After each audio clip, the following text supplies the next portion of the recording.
नमस्कार, आप देख रहे हैं प्राइम न्यूज। मैं हूं राजेश कुमार। वक्त उत्तराखंड प्राइम का है। बुलेटिन की शुरुआत बड़ी खबर के साथ करेंगे। उत्तराखंड में ब्लैक फंगस का कहर जारी है और देहरादून में ब्लैक फंगस के 17 नए मामले आए हैं। देहरादून, उधम सिंह नगर, नैनीताल में भी ब्लैक फंगस के अब तक 118 मरीज सामने आ चुके हैं। प्रदेश में अब तक ब्लैक फंगस से 9 लोगों की जान जा चुकी है। तो कोरोना महामारी के बीच ब्लैक फंगस भी एक बड़ी चुनौती बन के उभरा है और प्रदेश में आए दिन ब्लैक फंगस के जो मामले हैं वो सामने आ रहे हैं, जिस पे रोक लगा पाना, जिस पे लगाम लगा पाना, जिसको काबू में कर पाना एक बड़ी चुनौती है शासन के लिए, प्रशासन के लिए, मेडिकल स्टाफ के लिए। तो देहरादून में ब्लैक फंगस के 17 नए मामले आए हैं, जबकि पूरे उत्तराखंड की अगर बात करें तो यहां पे भी संख्या बढ़ रही है। देहरादून, उधम सिंह नगर और कई दूसरे इलाकों से भी ब्लैक फंगस के मरीजों की संख्या जो है वो सामने आ रही है और पूरे उत्तराखंड में ब्लैक फंगस का जो कहर है वो जारी है। जितेंद्र पेटवाल हमारे संवाददाता इस वक्त ज्यादा जानकारी के साथ देहरादून से। जितेंद्र, कोरोना महामारी के बीच ब्लैक फंगस एक बड़ी चुनौती बन के सामने आ रहा है। एक के बाद एक कई मामले सामने आ चुके हैं अब तक।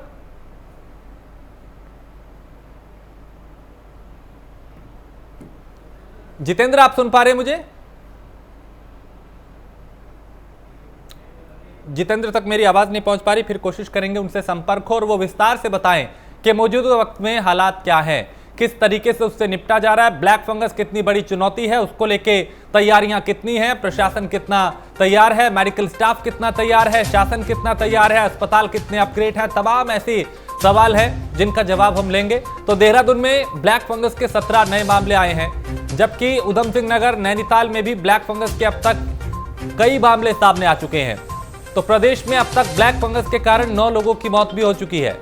यानी कोरोना की दूसरी लहर के बीच एक बड़ी चुनौती जो सबके सामने उभर के आया वो है ब्लैक फंगस। देहरादून में ब्लैक फंगस के 17 नए मामले आए हैं। इसके अलावा उधम सिंह नगर, नैनीताल, यहां पे कुल मिला के अब तक 118 मामले सामने आ चुके हैं ब्लैक फंगस के और प्रदेश में अब तक ब्लैक फंगस से 9 मरीजों की जान जा चुकी है, उनकी मौत हो चुकी है। तो उत्तराखंड में ब्लैक फंगस जो है वो एक बड़ी चुनौती बन के सामने आ रहा है, क्योंकि पहले ही दूसरी लहर ने व्यवस्था को चरमरा दिया। कहीं मेडिकल स्टाफ की कमी, कहीं डॉक्टर्स की कमी, कहीं पे बेड की कमी, कहीं ऑक्सीजन की कमी। धीरे धीरे उसमें हालात सुधरने लगे तो अब ब्लैक फंगस के मामले सामने आने लगे।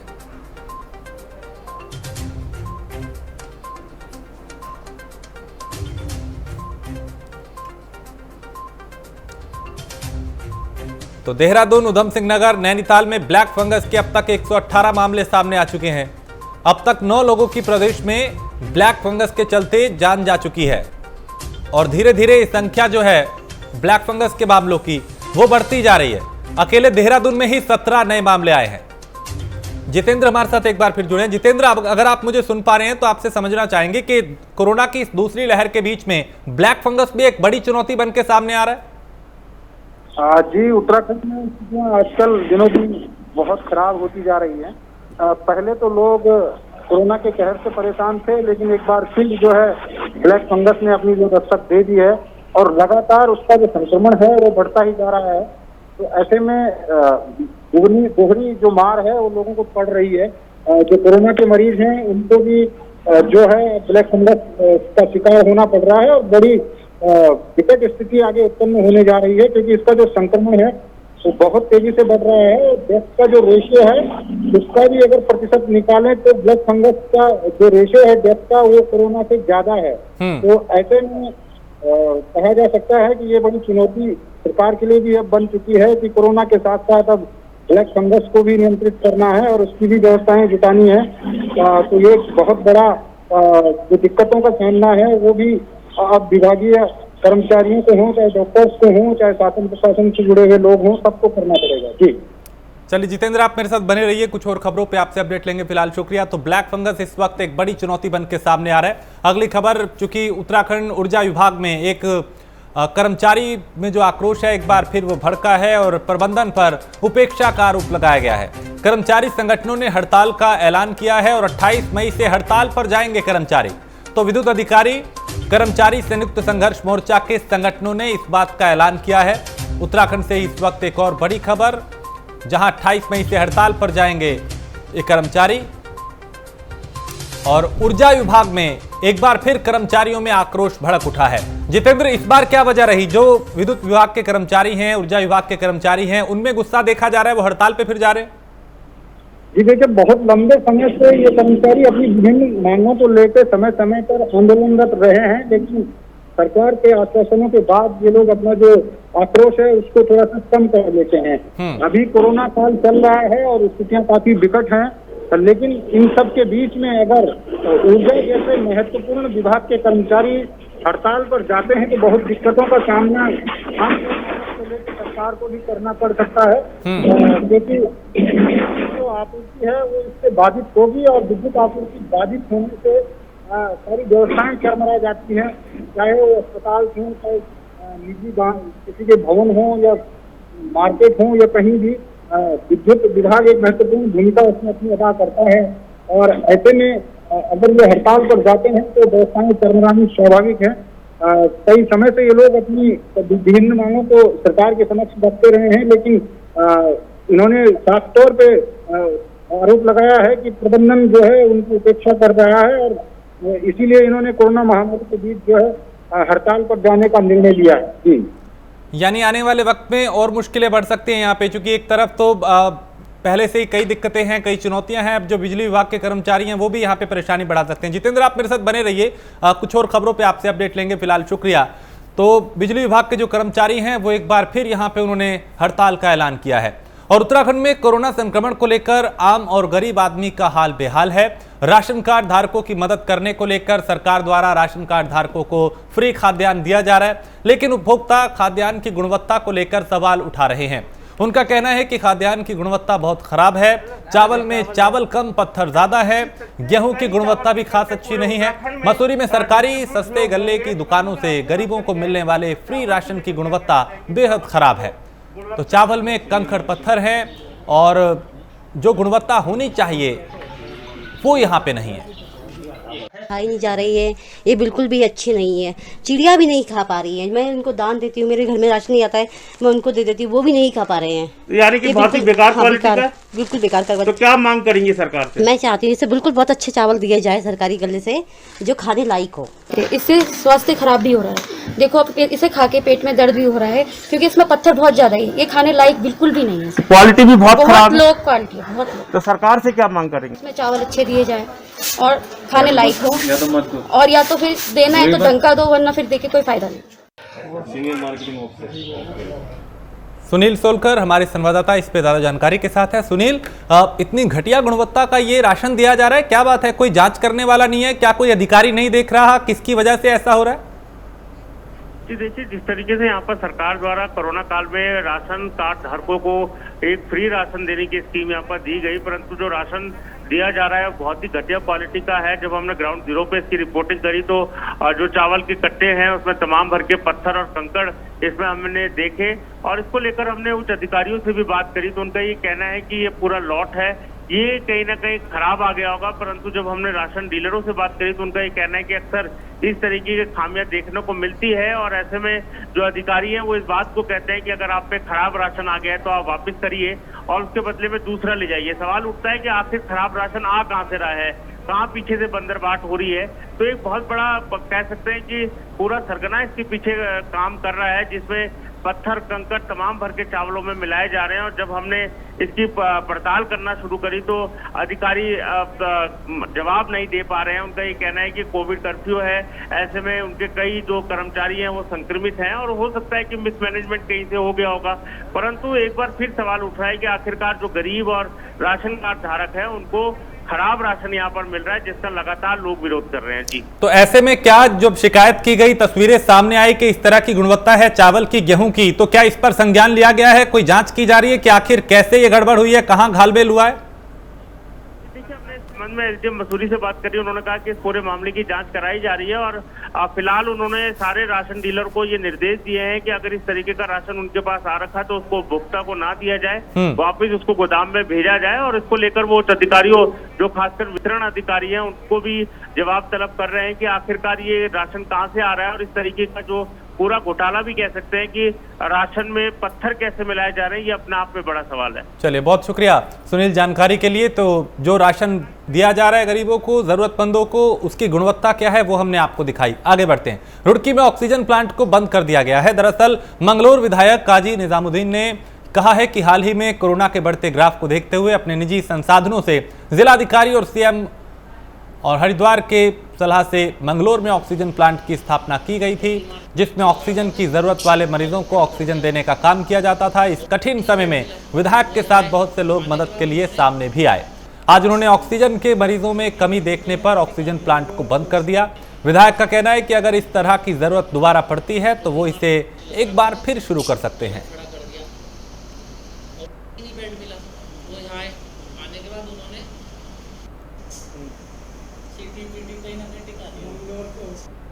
तो एक वक्त था जब ऑक्सीजन की बेहद कमी थी, बेहद किल्लत थी। धीरे धीरे उसको पूरा किया गया और अब उस तरह की किल्लत नहीं है, कमी नहीं है, लिहाजा इस प्लांट को बंद किया गया है। लेकिन यह भी कहा गया कि अगर फिर ऐसी ज़रूरत पड़ी तो इसे फिर से शुरू किया जा सकता है।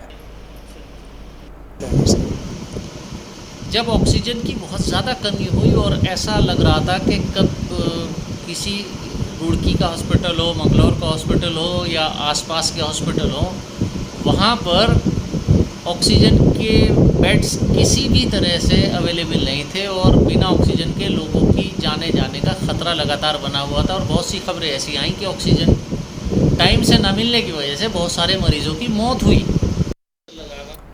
और बीजेपी ने पौड़ी विधानसभा क्षेत्र में अब शहर में ही नहीं बल्कि ग्रामीण क्षेत्रों में भी कोरोना के खिलाफ जंग छेड़ दी है। पौड़ी के सर्किट हाउस में स्थानीय विधायक मुकेश कोहली ने बीजेपी के सभी पदाधिकारियों को मास्क, दवाएं, सैनिटाइजर, पीपीई किट, ऑक्सीमीटर आदि समेत कई स्वास्थ्य संबंधित उपकरण व सामग्री वितरित की है। उन्होंने इन सामग्रियों को पौड़ी विधानसभा के जरूरतमंदों तक पहुंचाने के लिए पार्टी कार्यकर्ताओं को सहयोग करने की अपील की है। इस दौरान बीजेपी की महिला मोर्चा प्रदेश उपाध्यक्ष सुषमा रावत समेत युवा मोर्चा, नगर कार्यकारिणी के साथ सभी पदाधिकारी व कार्यकर्ता मौजूद रहे। संकल्प यही लिया गया कि कोरोना को हराना है और चाहे शहर हो या गांव हो, पूरी तरह से इस पे काबू पाना है। लोगों को जागरूक करना है, जरूरी चीजें उन तक उपलब्ध करानी है, स्वास्थ्य से संबंधित जो उपकरण हैं वो उन तक पहुंचाने हैं। इसी मुहिम को आगे बढ़ाते हुए यहाँ पार्टी कार्यकर्ता भी पूरे जोश के साथ इसमें शामिल हुए। जो ये वैश्विक महामारी अभी चल रही है, इसके अंतर्गत जो अभी विधायक जी ने जिस प्रकार से यहाँ पर जो दवाइयों का जो मैनेजमेंट है ये किया है, देखिए जो भारतीय जनता पार्टी का जो कार्यकर्ता है, चाहे वो युवा मोर्चा का हो, चाहे वो महिला मोर्चा का हो, चाहे जो मेन बॉडी की हो, देखो सभी लोग बड़ी तत्पर तरीके से आप देख ही रहे होंगे, पूरे जिले में, पूरी विधानसभा में भी लगे हुए। और ये बहुत बड़ा कदम आज विधायक जी के द्वारा उठाया गया है, जिसमें ये जो दवाइयाँ हैं ये गांव तक वितरित करने के लिए है। इसमें हम अपनी जी जान लगा देंगे और जिस व्यक्ति को हमारी हेल्प की जरूरत होगी, जिसको हमारी सहायता चाहिए होगी, वो उस तक हम पहुंचाएंगे। और तो पार्टी कार्यकर्ता लोगों तक जरूरी चीजें पहुंचा रहे हैं ताकि किसी को किसी तरह की किल्लत ना हो, कोई इलाज का अभाव ना हो, किसी उपकरण का अभाव ना हो। ऐसे में कई मुहिम जो हैं वो यहाँ पे चलाई जा रही हैं। पौड़ी में भी कोरोना के खिलाफ बीजेपी ने इस जंग को छेड़ा और पार्टी कार्यकर्ता लोगों की मदद कर रहे हैं। उनसे वरिष्ठ नेता जो हैं वो अपील कर रहे हैं कि वो गांव में जाएं, शहरों में जाएं, लोगों की मदद करें, उन्हें जागरूक करें, उन तक दवाएं पहुंचाएं, सैनिटाइज़र, मास्क, ऑक्सीमीटर, ये तमाम चीज़ें पहुंचाएं। और इसी मुहिम को आगे बढ़ाते हुए पार्टी यहाँ पे पूरी ताकत लगा रही है, कार्यकर्ता यहाँ पे जुटे हुए हैं।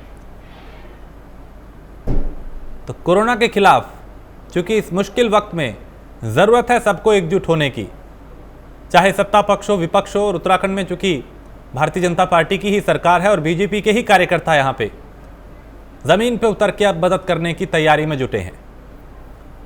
तो कोरोना के खिलाफ कैसे इसको शून्य किया जाए, कैसे इसे ख़त्म किया जाए, लोगों को कैसे जागरूक किया जाए, सैनिटाइज़र, मास्क, ऑक्सीमीटर, ये तमाम चीज़ें उन तक कैसे पहुँचाई जाएँ, इसको लेके तैयारियां की जा रही हैं, बल्कि कदम उठाए जा रहे हैं।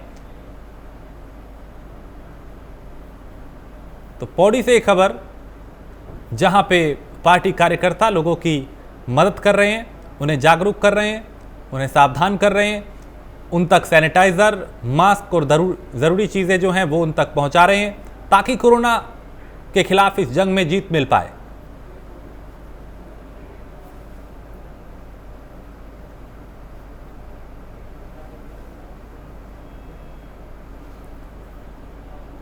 मुकेश हमारे संवाददाता हैं, इस पे ज़्यादा जानकारी के साथ मुकेश अब से कुछ देर में जुड़ेंगे, उनसे हम जानेंगे समझेंगे कि आखिर ज़मीनी हालात क्या हैं, किस तरीके से लोगों की मदद की जा रही है और क्या कुछ कदम उठाए जा रहे हैं। क्योंकि पार्टी कार्यकर्ता यहाँ पे एकजुट दिखाई दे रहे हैं, गाँव में जाके शहर में जाके लोगों को जागरूक कर रहे हैं, उन तक ज़रूरी चीज़ें पहुँचा रहे हैं।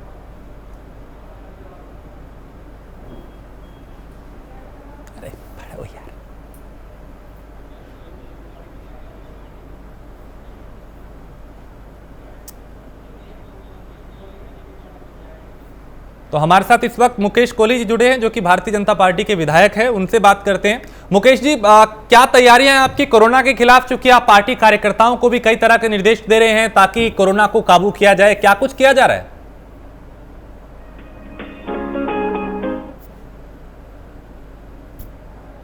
मुकेश जी, आप सुन पा रहे हैं मुझे? तो मेरी आवाज उन तक नहीं पहुंच रही, उनसे फिर संपर्क करेंगे और समझेंगे, कोशिश करेंगे कि आखिर वो बताएं कि क्या उनकी रणनीति है और किस तरीके से लोगों की मदद की जा रही है, कैसे कोरोना पर काबू पाना है। और हमारे साथ मुकेश कोहली जुड़े हैं, जो कि भारतीय जनता पार्टी के विधायक हैं। मुकेश जी, किस तरीके से आप कोरोना के खिलाफ इस जंग को आगे बढ़ा रहे हैं? क्या कुछ निर्देश आपकी तरफ से कार्यकर्ताओं को दिए जा रहे हैं? क्या कदम उठाए जा रहे हैं?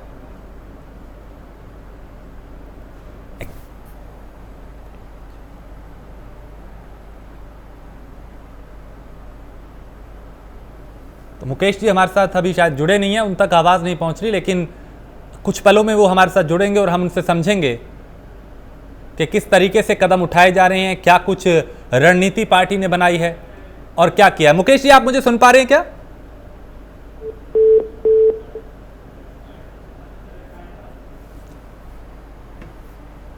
तो कोरोना के खिलाफ जो जंग है वो जारी है और चाहे सत्ता पक्ष के लोग हो, विपक्ष के लोग हो, लगातार इस मुहिम में जुटे हैं कि कैसे कोरोना पे काबू पाया जाए।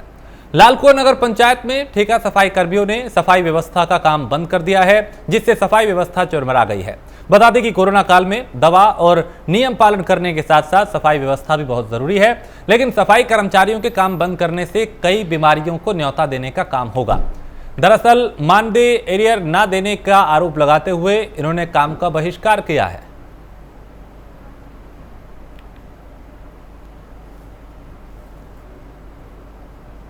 और चमोली जिले के गढ़वाल और कुमाऊं की सीमा को जोड़ने वाले दूरस्थ ब्लॉक देवाल से एक घटना सामने आई है, जहां तेज बुखार की चपेट में आने से 7 साल की मासूम की मौत हो गई।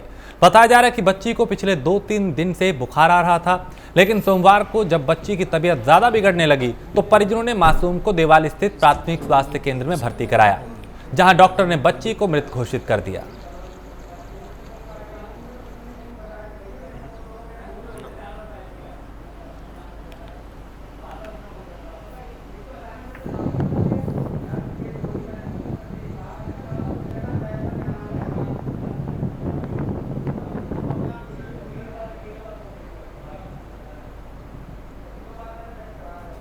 तो बुखार से एक बच्ची की मौत हो गई और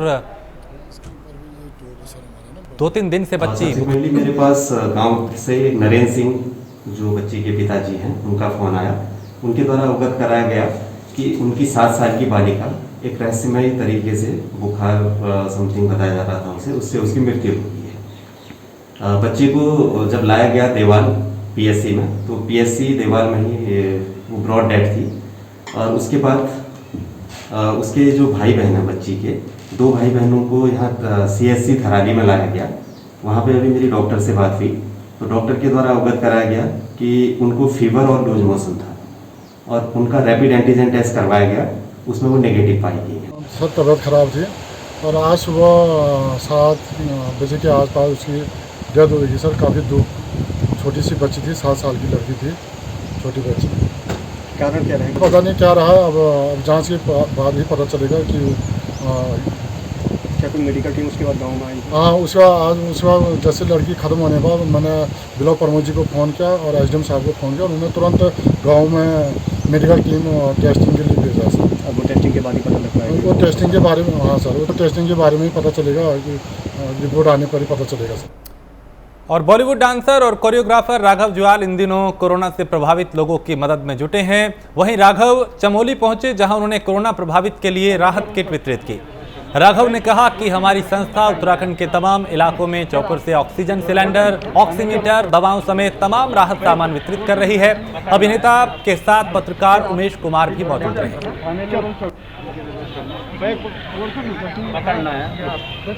सर आप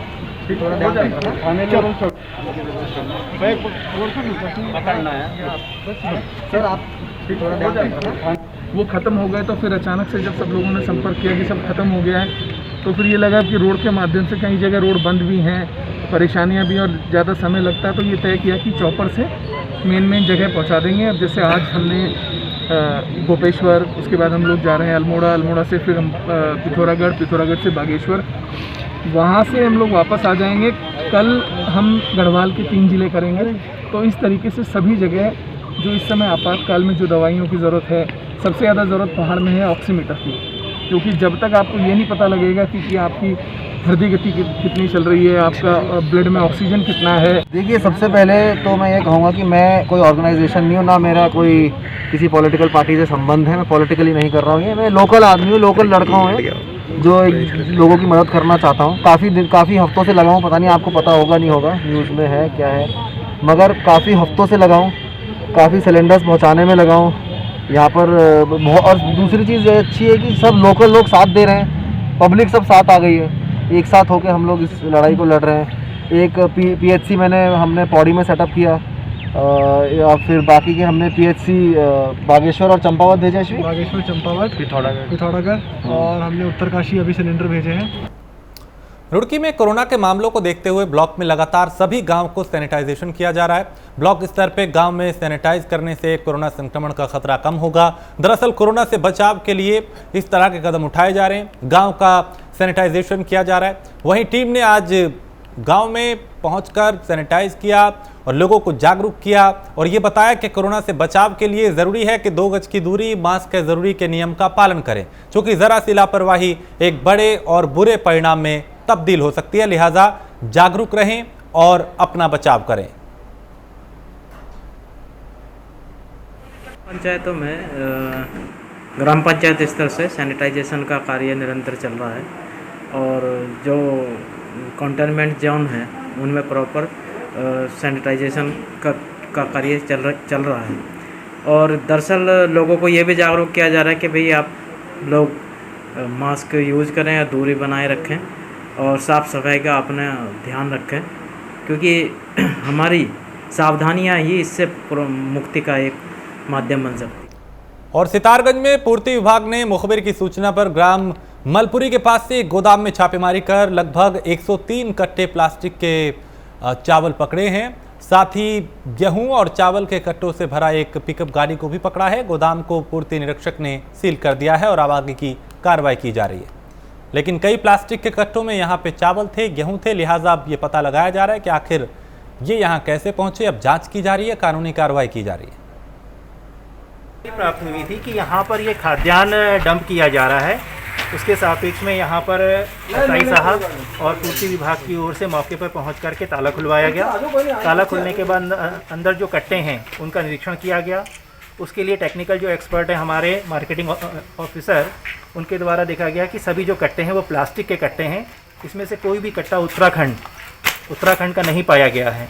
इसके अलावा भी आगे की जांच जारी रहेगी। फिलहाल जो हमारा ये स्टोर है जिसमें हमने ये पाया है उसको। और यहाँ एक ब्रेक के लिए रुकेंगे, ब्रेक के उस पार कुछ और खबरें।